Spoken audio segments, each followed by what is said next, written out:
Non, mais d'abord, c'est un résultat extrêmement important pour le peuple grec, qui va redonner un rapport de force à M. Tsipras pour pouvoir revenir à la table des négociations avec le fait de pouvoir lier la sortie de crise au règlement du problème de la dette, car c'est ça la question centrale.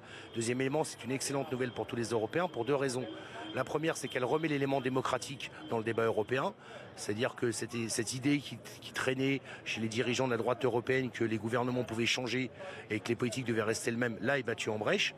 Et deuxième élément, ça pose aussi maintenant la question progressivement d'avoir une politique alternative en Europe, parce que la politique qui a échoué en Grèce et dont a hérité M. Tsipras, c'est une politique qui échoue globalement en Europe, avec une croissance molle, un chômage qui augmente partout, et donc c'est ça la question qui est posée. Et je dirais que ce soir, il y a un gagnant, ce sont les Européens, une grande perdante qui est Mme Merkel, assurément, et c'est Mme Merkel et ses assistants, que sont M. Juncker, que sont le président de l'Eurogroupe, voilà. Et il y a une responsabilité très importante maintenant qui pèse sur les épaules du président de la République française, puisque François Hollande a semblé avoir un avis différent d'Angela Merkel, ce dont moi je me réjouis. Maintenant, demain, il doit prendre l'initiative. La France est le deuxième pays de l'Union européenne. Elle pèse. Je veux dire, la victoire du non, c'est une défaite de Mme Merkel.